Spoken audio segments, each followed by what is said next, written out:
Hello friends, चलिए आज की क्लास शुरू करते हैं। आज हम देखेंगे संसदीय पद तथा कार्यवाही। लास्ट क्लास में भी हमने संसद के बारे में जाना था, सब कुछ क्या संख्या होती है क्या नहीं। इस क्लास में हम उसके आगे के और टर्म देखेंगे, क्योंकि संसद वाला जो टॉपिक है आपका थोड़ा बड़ा टॉपिक है, तो इसमें आपका पूरा कंप्लीट हो जाएगा। शुरू करते हैं।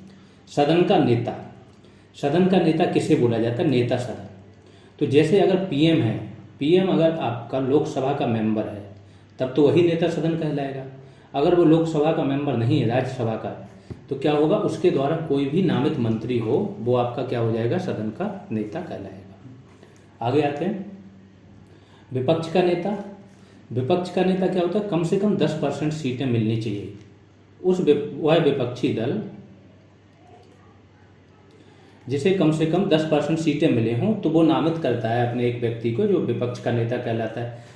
एक्चुअली इस बार किसी को भी विपक्षी दल को 10% सीटें नहीं मिली हैं, पिछली बार भी नहीं मिली थी। तो इन्होंने क्या किया है, मोदी गवर्नमेंट ने किसी को भी नेता प्रतिपक्ष का पद नहीं दिया है।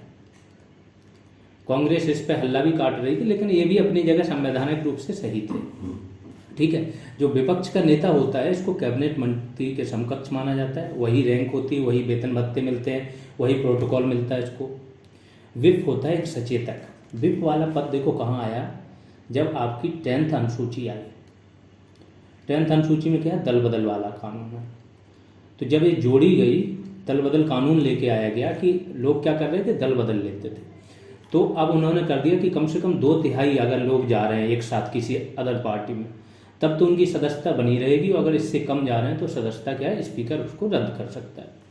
उसी के लिए एक विप होता है सचेतक। ये सचेतक हर पार्टी अपना नामित करती है।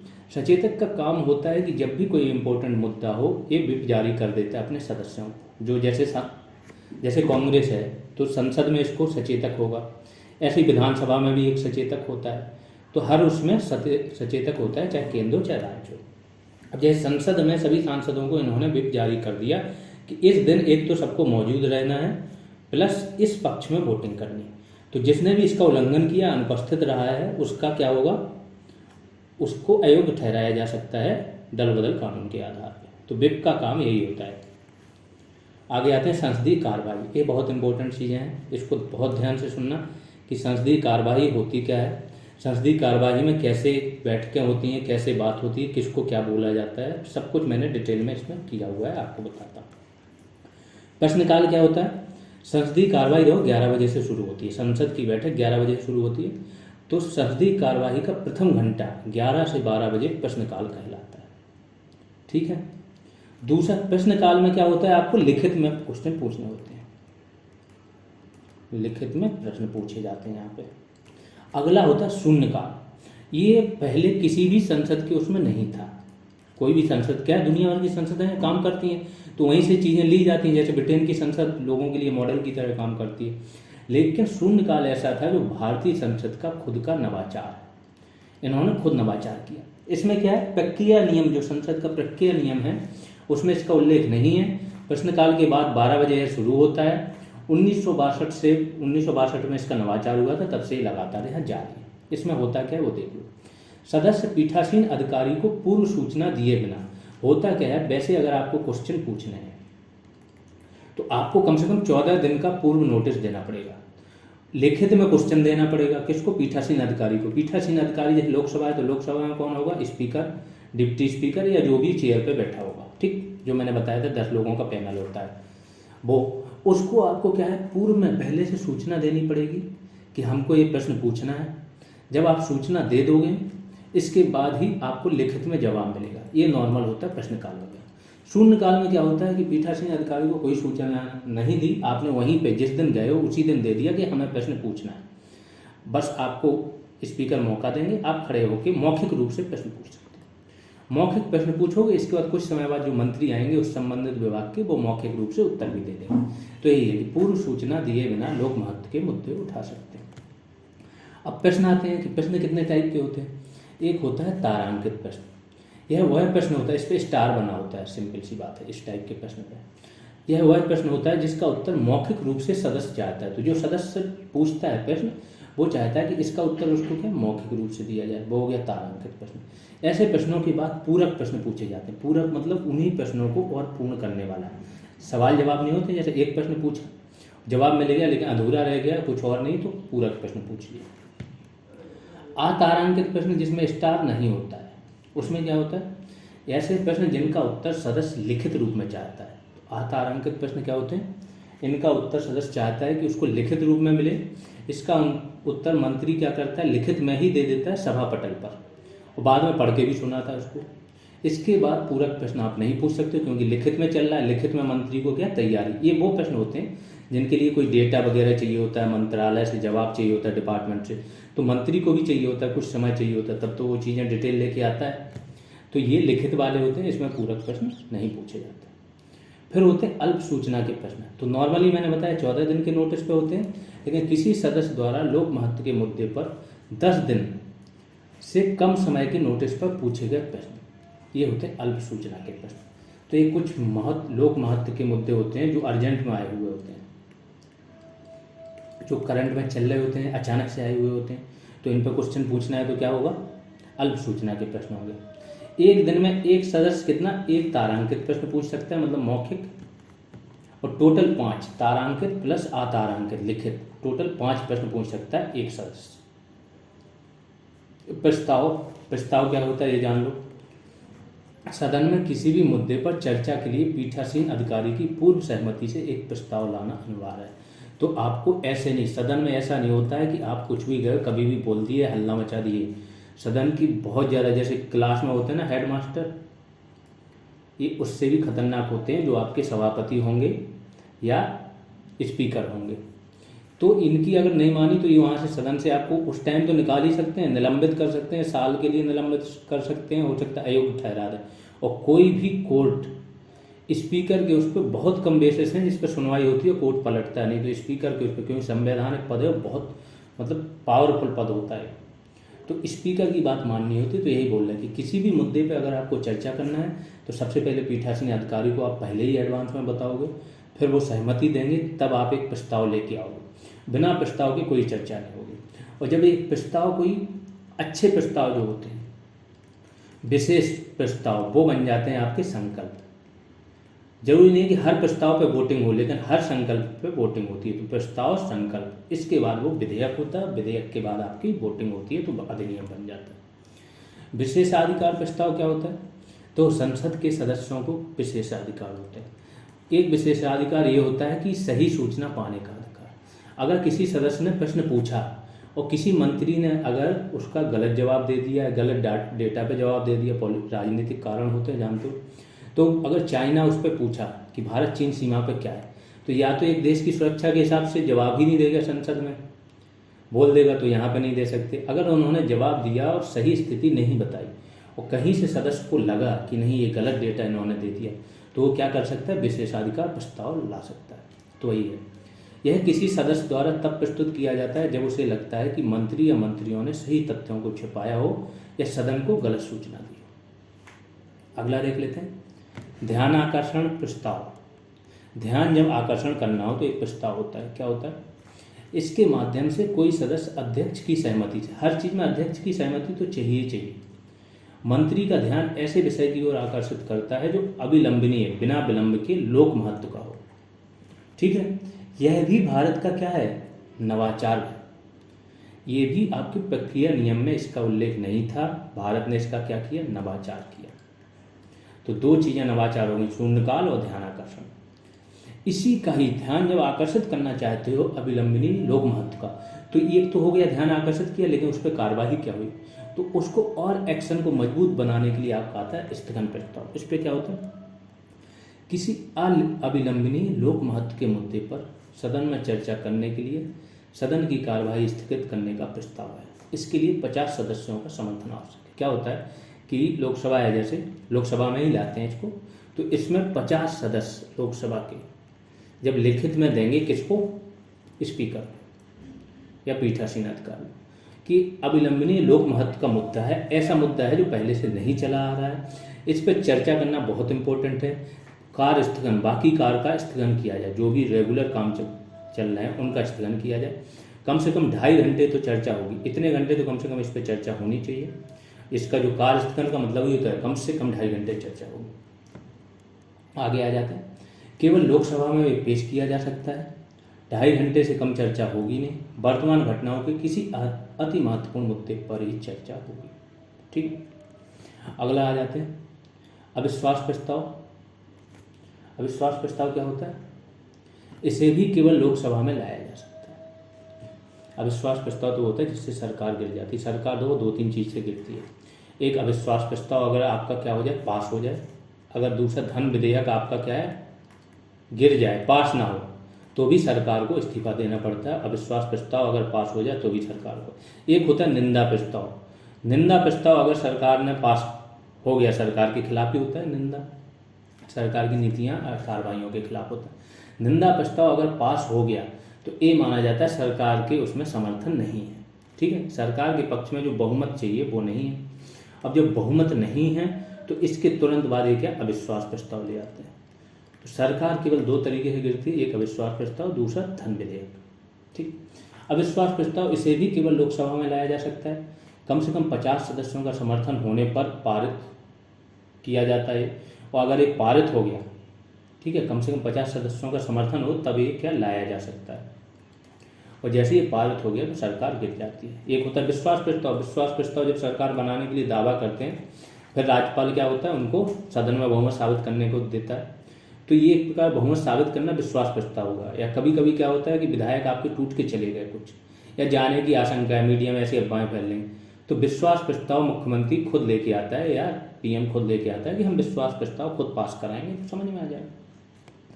निंदा प्रस्ताव क्या होता है, सिर्फ लोकसभा में विपक्ष के द्वारा लाया जाता है। ये भी तो लोकसभा में क्या क्या आ गया आपके, कार्य स्थगन प्रस्ताव आ गया, अविश्वास प्रस्ताव आ गया और निंदा प्रस्ताव आ गया। ये किस लिए होता है, सरकार के कृत्यों और नीतियों के खिलाफ उनकी निंदा की जाती है।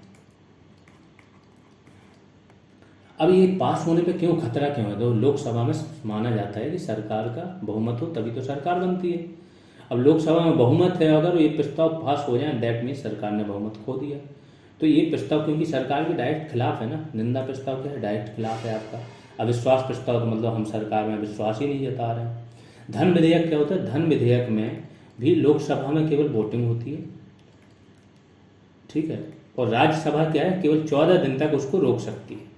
14 दिन के अंदर राज्यसभा को क्या अपनी सहमति देनी होती है। अगर राज्यसभा चाहे तो अपनी कुछ सिफारिशें दे सकती है, उसको मानना या ना मानना लोकसभा के उसमें है कि माने या ना माने, संशोधन नहीं कर सकती।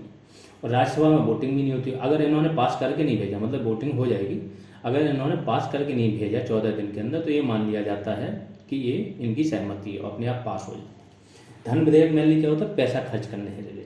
भारत की संचित निधि से जो पैसा खर्च होता है उसको लेके धन विधेयक आता है। तो अगर पैसे ही किसी गवर्नमेंट को नहीं खर्च करने दोगे तो क्या होगा, गवर्नमेंट चलेगी कैसे, इसलिए इसके लिए लोकसभा को ज़्यादा पावरफुल बनाया। अब होता है धन्यवाद प्रस्ताव। देखो राष्ट्रपति, ये सब यूपीएससी लेवल के क्वेश्चन डायरेक्ट यहाँ से बनते हैं। इतने शॉर्ट फॉर्म में लिख जरूर दिए गए, बहुत बड़े बड़े 3-3, 4-4 पेज का डेटा होता है, उसका सारे ही निकलता है जो मैंने दे रहा हूँ आपको।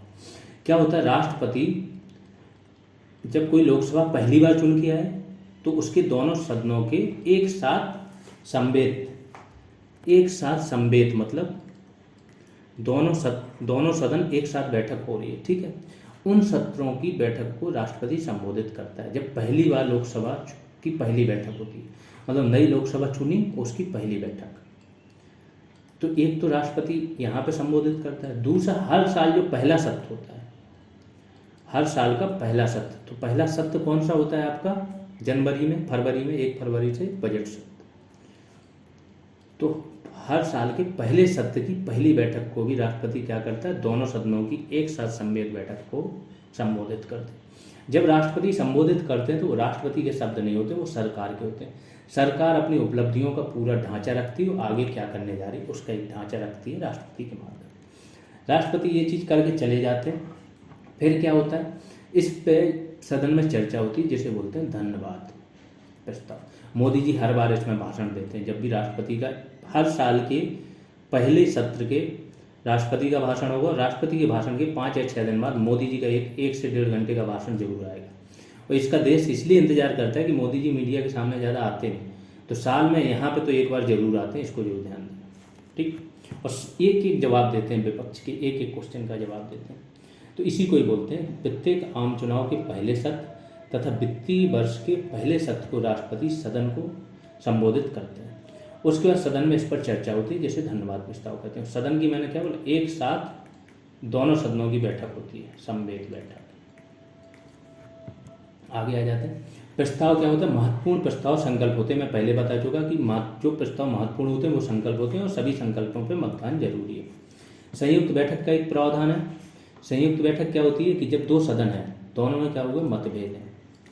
पहले सदन ने एक कोई विधेयक पारित किया, दूसरे सदन को भेज दिया। दूसरे सदन ने क्या किया, उसको पारित नहीं किया। खास तौर से राज्यसभा में ऐसा होता है। लोकसभा से पारित हो गया, क्योंकि लोकसभा में तो सरकार का बहुमत है, सरकार का नहीं होगा तो उसकी सरकार ही नहीं होगी। राज्यसभा ने क्या किया, 6 महीने से ज़्यादा लटका दिया। या लोकसभा से पारित हुआ, राज्यसभा ने बोला कि इसमें कुछ संशोधन करो, या संशोधित करके पारित कर दिया, लेकिन लोकसभा को वो संशोधन मंजूर नहीं है, तो यहाँ पे क्या होगा, आपका एक अवरोध बन जाएगा, वो विधेयक लटक जाएगा। इसके लिए एक संयुक्त बैठक की बात की गई है, अनुच्छेद 108 बोलता है। लेकिन संयुक्त विधेयक किस किस चीज़ पर नहीं हो सकती, धन विधेयक पर नहीं हो सकती, और ना ही संविधान संशोधन विधेयक पे हो सकती। साधारण विधेयक पे ही संयुक्त बैठक कर सकते हो। इन दो पे आपकी संयुक्त बैठक नहीं कर सकते। तो अगर दोनों सदनों में 6 माह से ज़्यादा का गतिरोध हो, दूसरे सदन द्वारा किए गए संशोधन पहले सदन को नामंजूर हो, तब केवल साधारण विधेयक और वित्तीय विधेयक, देखो वित्तीय विधेयक 2-3 टाइप के होते हैं। पहला वित्तीय विधेयक टाइप 1,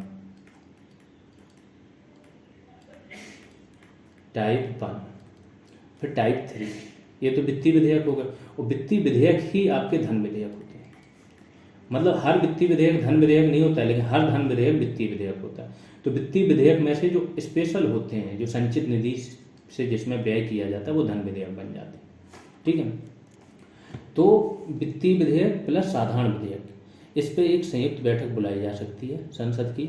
अध्यक्षता कौन करता है, पहले भी बता चुका, लोकसभा स्पीकर करेगा। अगर ये अनुपस्थित है तो लोकसभा का उपाध्यक्ष करेगा। अगर ये भी अनुपस्थित है तो राज्यसभा का उपसभापति, जो हरिवंश नारायण है अभी, वो करेंगे। राज्यसभा के सभापति मतलब उपराष्ट्रपति कभी भी बैठक नहीं करता एक साथ समवेत सत्र का, या जो संयुक्त वो है अधिवेशन दोनों सदनों का। ठीक है, अब तक 3 बार संयुक्त बैठक हो चुकी है। कौन कौन से मुद्दे पे, दहेज प्रतिषेध विधेयक 1960, बैंकिंग सेवा आयोग निरसन विधेयक 1978, आतंकवाद निवारण विधेयक 2002। इन 3 चीज़ों पे अब तक 3 बार बैठक हुई है दोनों सदनों की संयुक्त बैठक। अगला आ जाते हैं धन विधेयक। धन विधेयक क्या, अनुच्छेद 110, जो मैंने बताया कि जिसमें संचित निधि पे भारत पे हो, करों का वर्णन होगा, कर लेना वगैरह, ये सब और 2-3 चीज़ें हैं। ठीक, तो इसके लिए धन विधेयक लाना पड़ता है। धन विधेयक आएगा तो ये राष्ट्रपति की पूर्वानुमति से ही पेश होगा। राष्ट्रपति इसको पुनर्विचार हेतु नहीं भेज सकता है। 74(1) में जो वर्णित है कि एक बार किसी विधेयक को पुनर्विचार हेतु राष्ट्रपति भेज सकता है, लेकिन धन विधेयक के मामले में ऐसा नहीं, या तो स्वीकार करे या स्वीकार करे। केवल लोकसभा में पूरा स्थापित किया जा सकता है, मतलब धन विधेयक केवल लोकसभा में आता है। राज्यसभा कोई संशोधन नहीं कर सकती है, केवल सिफारिश कर सकती है। इसे 14 दिन में लोकसभा को वापस करना अनिवार्य है। धन विधेयक के लोकसभा में अस्वीकृत होने पर सरकार को त्यागपत्र देना पड़ता है, क्योंकि ये मान लिया जाता है इनके पास समर्थन नहीं। लोकसभा स्पीकर ही ये डिसाइड करते हैं कि कोई विधेयक धन विधेयक है कि नहीं। ये सुमित्रा महाजन थी, इन्होंने क्या किया, आधार विधेयक नहीं पारित हो रहा था, इन्होंने इसको धन विधेयक बोल दिया। धन विधेयक बोल के, क्योंकि इसमें subsidy, DBT, direct benefit transfer वगैरह इसी के माध्यम से होने थे, वो करके धन विधेयक बोल दिया। कोर्ट में भी ये मुद्दा गया, क्योंकि बहुत आसान हो गया। जब धन विधेयक हो गया ये, तो सिर्फ लोकसभा से पास कराना था, तो कांग्रेस वगैरह विपक्षी दल चले गए, कोर्ट में चले गए। लेकिन कोर्ट ने कुछ नहीं बोला, क्योंकि ये स्पीकर का अधिकार है। हल्का सा उसको रीजन मिल जाए कि ये धन विधेयक हो सकता है, वो कर देता है कुछ। जैसे मैंने बोला, स्पीकर इतनी पावरफुल पोस्ट होती है कि स्पीकर के मामलों में कोर्ट नॉर्मली हस्तक्षेप नहीं करता है, क्योंकि वो संसद जहाँ कानून बन रही है, जहाँ संविधान संशोधन हो रहा है, उसका हेड है व्यक्ति। इसके मामले में हस्तक्षेप नहीं। स्पीकर खुलेआम कोर्ट बोलता भी रहे ना, जैसे एक विधानसभा, कर्नाटक विधानसभा का स्पीकर था, जब कर्नाटक में कांग्रेस और जेडीएस किसकी सरकार, मिलीजुली सरकार थी, और उनके विधायक क्या हो गए, भाग गए थे। ठीक है, तो उनकी सरकार गिरने का चांस बढ़ गया था। बाद में बीजेपी ने सरकार बनी थी, तो स्पीकर को कोर्ट हिदायत देता रहा कि इस पर निर्णय लो, 5 दिन 4 दिन। स्पीकर नहीं ले रहा था अपने हिसाब से, क्योंकि उसको भी पता है कि हम भी तो कानून बनाने वाले हैं। आप अकेले थोड़ी हो कानून का पालन कराने वाले, हमारी भी पोस्ट बढ़िया है। वित्तीय विधेयक जो मैंने बताया कि वित्तीय विधेयक अनुच्छेद 117(1) में वर्णन किया गया विधेयक जो होता है वो धन विधेयक की तरह ही पेश किए जाते हैं, मतलब पूर्वानुमति भी चाहिए और केवल लोकसभा में। तो एक तो 110 में आपका जिसका वर्णन है वो धन विधेयक ही है, लेकिन जो वित्तीय विधेयक टाइप 1 होते हैं वो है 117(1) में। इनको भी आपको राष्ट्रपति की पूर्वानुमति चाहिए और लोकसभा में पेश किए जा सकते हैं, लेकिन राज्यसभा भी फिर इनको क्या करती है, वोटिंग होती है इस पर। राज्यसभा ना पास करे तो ये वाले टाइप 1 वाले नहीं पास होते।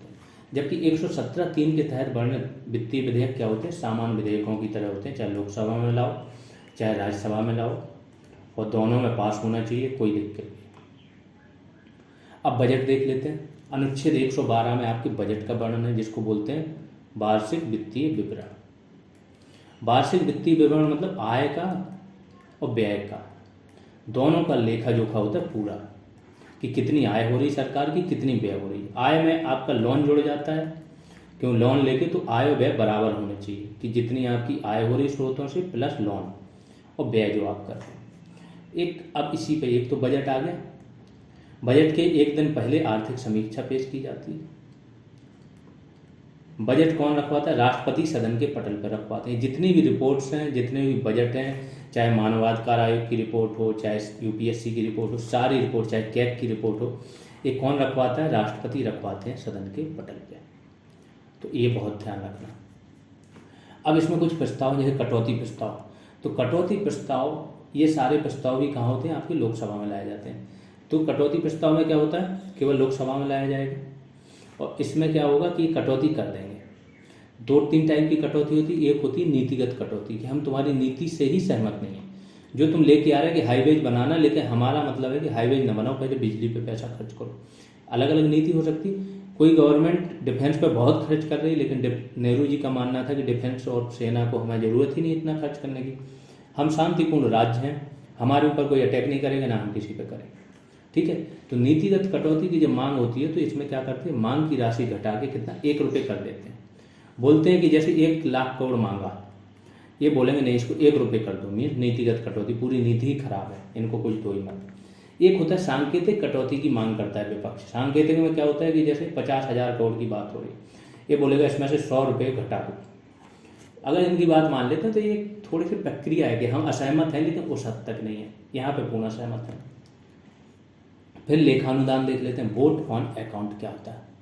तो लेखानुदान क्या होता है, जब गवर्नमेंट के बिल, गवर्नमेंट तभी संचित निधि से कोई पैसा निकाल सकती है, और सारा पैसा जो टैक्स है प्लस गवर्नमेंट का अदर उससे लाभ वगैरह जितने भी पीएसयू वगैरह है, जो जुर्माना है, हर एक चीज़ आपकी गवर्नमेंट की कहाँ जाती है, लेखानुदान यानी संचित निधि में। संचित निधि में जाएगा। संचित निधि में जाने के बाद वो तभी निकाल सकती है जब इसको संसद में वोटिंग हो जाए, विनियोग विधेयक या कोई विधेयक को पारित हो जाए। अब चूंकि आपका जो बजट है वो तो पारित नहीं हुआ, तो सरकार को खर्च के लिए बजट की प्रक्रिया कम से कम 2 मंथ तक चलती रहती है। तब तक सरकार के खर्च कैसे चलेंगे, तो खर्च चलाने के लिए क्या होता है, एक लेखानुदान होता है, कि सरकार क्या होती है अपनी मांगें रख देती है, उस पर सीधी वोटिंग हो जाती है, मांगों पर वोटिंग हो गई, और जितना बजट आपका अनुमानित होता है उसका 1/6 क्या है, सरकार को अनुमानित हो जाता है। मतलब ये एक आंकड़ा है कि कम से कम 1/6 तक इतना मिल जाता है, और ज़्यादा भी सरकार जो मांगे रखे उतना मिल जाता है। तो इसके माध्यम से अनुमानित व्यय में से अग्रिम अनुदान प्राप्त किया जाता है, जिससे विनियोग तथा वित्त विधेयक, 2 विधेयक ही पारित होते हैं, तभी आप क्या है, बजट का पारित हुआ माना जाता है। विनियोग विधेयक और वित्त विधेयक देश के प्रशासनिक खर्च वहन हो सकें। जब तक ये दोनों विधेयक पारित हों तब तक देश के प्रशासनिक खर्चे क्या हो, वहन हो सकें। सामान्यतः यह संपूर्ण वर्ष के अनुमानित व्यय की 1/6 में भाग के बराबर होता है।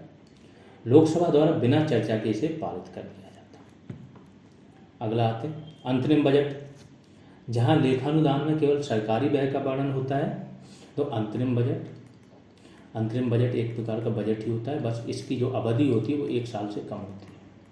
तो जब कोई सरकार, जैसे उसका बजट आना है जनवरी में और चुनाव होने हैं मई में, तो क्या 4 महीने का खर्च तो चाहिए, तो सरकार क्या एक अंतरिम बजट लेके आएगी, ये जनवरी से मई तक के खर्च को लेके। पूरा 1 साल का होगा तो वो तो पूर्ण बजट हो गया, वो तो आ ही जाएगा। अगर 1 साल का सरकार के पास समय नहीं हो तो एक अंतरिम बजट आता है, ठीक है। यह पाकिस्तान में अभी हो रहा था कि पाकिस्तान IMF ने शर्तें रखी कि कर वगैरह बढ़ाओ, ये बढ़ाओ, ऐसे वैसे। तो ये बातें हो रही थी कि ये सरकार जो है एक अंतरिम बजट लेके आएगी। अंतरिम बजट क्या होता है? जहाँ लेखानुदान में केवल सरकारी व्यय का वर्णन होता है, वहीं अंतरिम बजट में व्यय तथा प्राप्तियां दोनों होती हैं। तो लेखानुदान और अंतरिम बजट में यही अंतर होता है कि लेखानुदान में केवल व्यय की बात होती है कि हमें इतने पैसे चाहिए, ये खर्चे हैं हमारे, लेकिन यहाँ पे व्यय और प्राप्तियां कहाँ कहाँ से आएंगी दोनों अंकित होती हैं और एक वर्ष से कम अवधि के लिए होता है। विनियोग विधेयक देख लो। अनुदानों की मांग। अनुदान क्या होता है? जो अलग अलग आपका बजट होता है, तो बजट में हर डिपार्टमेंट का एक पूरा ढांचा होता है, तो उसमें हम अनुदान की मांग बोला जाता है। हर उसमें बताएगा कि हमें 100, जैसे वन दरोगा बन रहे हो, 100 पेड़ इसके लगाने, इसके लिए इतने रुपए चाहिए, 10 रुपये चाहिए। फिर बताएंगे कि इतनी चीज़ें ये करनी है, यहाँ पे आपको घास लगानी है, यहाँ पे बाउंड्री करनी है। तो सब एक एक मांग रहेगी, उसके पीछे उसका बजट रहेगा कि इतने रुपए चाहिए होंगे। तो एक एक ये मांग होती है अनुदानों की मांग। तो अनुदानों की मांग पर मतदान के बाद सरकार विनियोग विधेयक प्रस्तुत करती है। इसके पश्चात ही सरकार को संचित निधि से व्यय के अधिकार प्राप्त होते हैं। जब विनियोग विधेयक आपका पारित हो जाए तभी सरकार क्या है, संचित निधि से व्यय कर सकती है, तभी अधिकार मिलते हैं। अगला देख लेते हैं। विनियोग विधेयक के जस्ट बाद एक वित्त विधेयक पारित करना हो, तो एक इसलिए कि सरकार जो कर लगाती है, नए कर लगाए या पुराने हटाए, तो ये सब क्या है, आपको ये भी कानून बनाना है, तो इसके लिए क्या आएगा, एक वित्त विधेयक आएगा। सरकार के कराधान प्रस्तावों को प्रभावी बनाने के लिए लाया जाता है, क्योंकि बिना संसद के सहमति से ना सरकार कोई नया टैक्स लगा सकती है ना वापस कर सकती है। आम बजट की प्रस्तुति के बाद लोकसभा में प्रस्तुत किया जाता है। ठीक है। अब कोई सोचे कि GST की तो बैठक होती है, उसमें कर घटा भी दिए जाते हैं, बढ़ा भी दिए जाते हैं, क्योंकि GST एक अलग से कानून बनाया है, उसमें जो GST परिषद है उसको ये अधिकार दे दिए गए कि इस रेंज के अंदर आप क्या है अपनी विवेकाधिकार उपयोग कर सकते हो परिषद। इसलिए तो आम बजट की प्रस्तुति के बाद लोकसभा में प्रस्तुत किया जाता है। विनियोग विधेयक के पारित होने के बाद वित्त विधेयक पारित किया जाता है। बस तो 2 विधेयक चाहिए। एक तो लेखानुदान की मांगें होती हैं, लेखानुदान की मांग, ये हर डिपार्टमेंट आता है अपनी मांग रखता है पूरा साल भर का कि ये है, हमें ये काम कराना, इतना पैसा चाहिए। हर मांग पे चर्चा होगी संसद में, अच्छी खासी डिबेट होती है। जब डिबेट होती है इसके बाद क्या होगा, आपका विनियोग विधेयक पारित होगा और इसके बाद वित्त विधेयक। जब ये दोनों पारित हो जाएंगे तब आप क्या करोगे, कर से पैसा भी आएगा, कर बढ़ा भी सकते हो, प्लस पैसा निकाल भी सकते हो। एक होता है कि जैसे संसद में चर्चा चलती है लेकिन लेट हो रहा है, अब पास होना बहुत ज़रूरी है, सारी चीज़ें, उतनी चर्चा नहीं हो पाई, हर उस पर वोटिंग नहीं हो पाई, तो एक शब्द आता है गिलोटिन। गिलोटिन क्या होता है, सबको एक साथ रख देते हैं, लास्ट में बिना चर्चा के सारे कागजों पर एक साथ वोटिंग हो जाती है। वैसे एक एक पे चर्चा होकर वोटिंग होती है, लेकिन गिलोटिन में क्या होता है, गिलोटिन एक मशीन थी, आपको अगर बताएं, फ्रांस की क्रांति किसी ने पढ़ा हो तो यहाँ पे जैकोबियन क्लब था। जैकोबियन क्लब आया, वो क्या कर रहा था कि वो जो भी बुद्धिजीवी इधर उधर की बातें करता है, फ्रीडम स्पीच की, ये वो उसको बोलता था एक क्रांति का विरोधी है, और उसको गिलोटिन नामक मशीन थी, ऐसे रहती थी उसमें। तो व्यक्ति का यहाँ पर सर रखा जाता था, यहाँ व्यक्ति को लिटा के, और ऊपर एक धारदार तलवार रहती थी, ये यहाँ से गिरती थी और सर कट जाता था। गिलोटिन मशीनें होती थी एक साथ। ठीक है। तो इससे इन्होंने फ्रांस में जितने भी बुद्धिजीवी थे, जितने नेता थे, लीडर थे, जो भी लगता था क्रांति का दुश्मन हो सकता है, सबका गला काट के मार दिया था। इसको बोलते हैं आतंक का काल। वो 3 साल बहुत आतंक के काल थे फ्रांस की क्रांति में। ठीक है। तो वो जैकोबियन क्लब, टीपू सुल्तान भी इसका मेंबर था जैकोबियन क्लब का। तो इस प्रकार से गिलोटिन शब्द यहाँ से आया कि एक साथ सबको रख के और सबको एक साथ साइन करा दिया जाता है। भारत सरकार के कुछ खाते हैं, उनके बारे में जान लो, कौन कौन से खाते हैं। भारत की संचित निधि, कंसोलिडेटेड फंड ऑफ इंडिया, यही मेन होता है। सारे जितने भी करों से जो राजस्व आता है, गैर कर राजस्व में क्या आता है, आपके जो PSU पब्लिक सेक्टर यूनिटीज हैं उससे लाभ, जो कोर्ट जुर्माना लगाता है वो, जो सरकार अधिग्रहण करता है, ED जो अटैच करती है, इस सारी संपत्ति क्या आ जाती है, आपकी संचित निधि में चली जाती है। संचित निधि कितना, 266 एक अनुच्छेद का नाम है। कर राजस्व, गैर कर राजस्व plus treasury bill. Treasury bill क्या होते हैं, गवर्नमेंट बॉन्ड निकालती है, बॉन्ड निकालती है, अल्पकालिक बॉन्ड होते हैं, इसमें निकाल देगा जैसे 30 दिन का बॉन्ड, तो बैंक खरीदते हैं और बैंक इस बॉन्ड को खरीद के गवर्नमेंट को पैसा देते हैं। तो जो गवर्नमेंट के पास पैसा आता है वो गवर्नमेंट इसमें रखती है। तो ट्रेजरी बिल, कर राजस्व, गैर कर राजस्व। ये सब इसमें आते हैं, यहाँ से पैसा आता है। ऋणों का भुगतान भी इसी से होता है, आपका जो संचित निधि है। विनियोग विधेयक या अनुपूरक अनुदान अधिनियम, ये दो में से कोई भी एक पारित करना पड़ता है, तभी धन का क्या होता है, यहाँ से आहरण या धन निकाल सकते हो। दूसरा है लोक लेखा निधि। लोक लेखा निधि जानते हो क्या होती है? ये सरकार एक प्रकार का लोन लेती है, सरकार बैंक चलाती है, देखा होगा आपने कौन सा, डाकघर बैंक। डाकघर में जो आप जमा कराते हो, जो एक छोटी बचत निधि होती है वो स्मॉल सेविंग फंड्स, ये सब चीज़ें होती हैं। इसमें क्या होता है, सरकार आपसे पैसा लेती है और फिर आपको कुछ ब्याज देती है। तो ये क्या कहाँ जाता है आपका, ये संचित निधि में नहीं जाता, ये जाता है लोक लेखा निधि। ये डायरेक्ट सरकार अपनी जो सरकार की मंत्री परिषद है वो इसका उपयोग कर सकती है। तो ये कार्यपालिका या खासतौर से जो वित्त के सचिव वगैरह हैं वो इसका उपयोग करने के लिए अधिकृत होते हैं, ठीक है। तो यह कार्यपालिका के द्वारा संचालित होती है, स्मॉल सेविंग और डाकघर जमा। तो सरकार के पास एक प्रकार का ये लोन है, क्योंकि सरकार को ये वापस भी करना होता है, तो इसमें कोई ऐसा वो नहीं है कि आपको पारित कराना। तीसरा है भारत की आकस्मिकता निधि।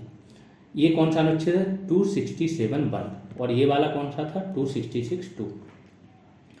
इसमें क्या होता है कि जैसे इमरजेंसी आ गई कोई, अब इमरजेंसी में फंड है नहीं, फंड नहीं है तो क्या करोगे, तुरंत संसद तो नहीं बस तो बुलाओगे, संसद में भी ये हो गया तो नहीं। इसके लिए एक आकस्मिकता निधि बनाई गई, उसमें 500 करोड़ की अभी धनराशि बढ़ाई भी जा सकती है, वो रखी रहती है।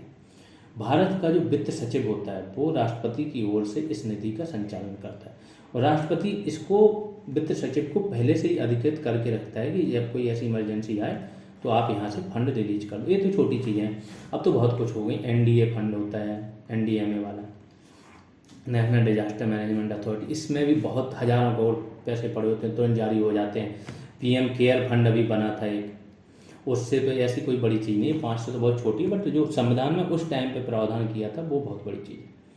भारत व्यय होता है, तो संचित निधि पे दो प्रकार के व्यय होते हैं।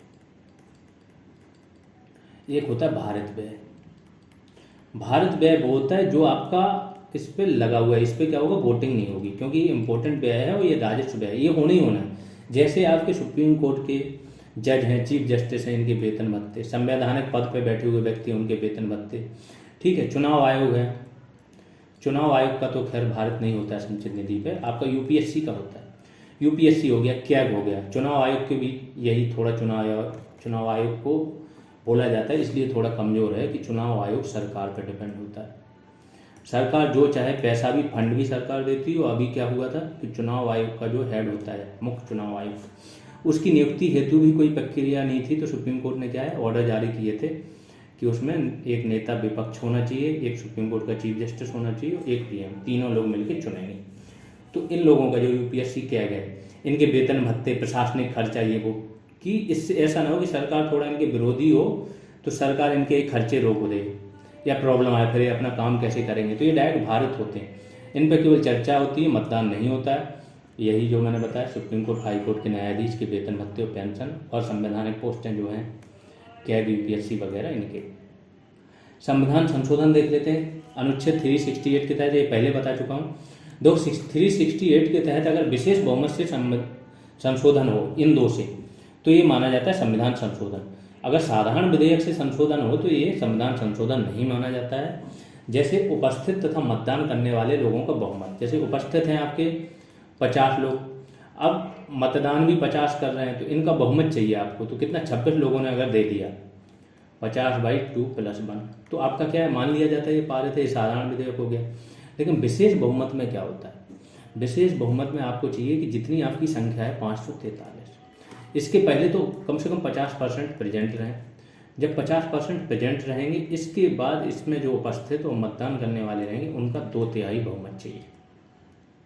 ये बात हुई, ठीक। इसमें और आगे की बात हो गई, इसमें क्या हो गया कि आपका उपस्थित और मतदान करने वाला जो है, जैसे 543 संख्या है, इसका 50% प्रेजेंट रहे, प्लस मतदान करने वाले 2/3 इसके पक्ष में वो करें। इसके बाद ये चला जाएगा राज्यों की विधानसभाओं में। तो अभी कितने राज्य हैं, अभी राज्य आपके हो गए हैं 28 राज्य।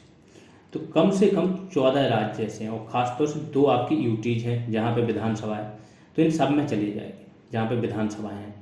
30 राज्य मान लो, अब इन 30 राज्यों की विधानसभाओं, कम से कम 15 राज्य की विधानसभा इसको सामान्य बहुमत से पारित करें। जैसे जीएसटी था, जो संघीय ढांचे वाले कानून होते हैं, जो जिससे संघीय ढांचे में बदलाव आ सकता है, उसके लिए आधे राज्यों की भी सहमति आवश्यक है, प्लस ये वाला चीज़ तो चाहिए कि उपस्थित मतदान करने वाले कम से कम 50% से ज़्यादा हों और 2/3 बहुमत से वो उसको पारित करें।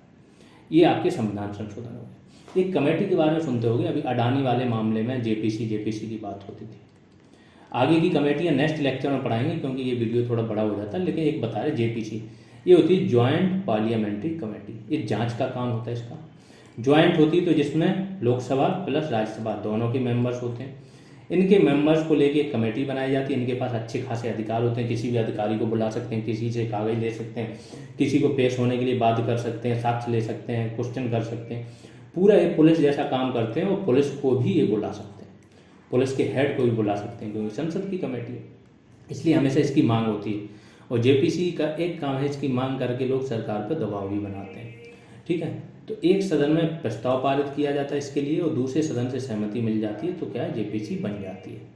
अगले उसमें हम पढ़ेंगे संसदीय जितनी समितियां हैं, लोक लेखा, प्राक्कलन, इसका नियम, सामान्य नियम, प्रयोजन, विशेषाधिकार, जितनी भी समितियां होती हैं, विभागीय, स्थायी समितियां, उन सब के बारे में अगले उसमें क्लास में चर्चा करेंगे। ठीक है, जिन लोगों ने सब्सक्राइब नहीं किया वो चैनल सब्सक्राइब कर लें।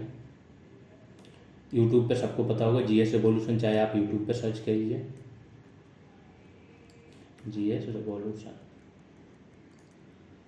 और चाहे आप टेलीग्राम पे, ये आपको मिल जाएगा। जो भी आपके आसपास के मित्र वगैरह हैं उनको इस कोर्स के बारे में बताइए और उनके साथ शेयर कीजिए, क्योंकि आपकी ये जिम्मेदारी बनती है कि जब आपके लिए इतनी सारी अच्छी चीज़ें दी जा रही हैं, इतनी मेहनत की जा रही है, तो इस चीज़ को आगे बढ़ाओ। चलिए अभी के लिए इतना ही, धन्यवाद।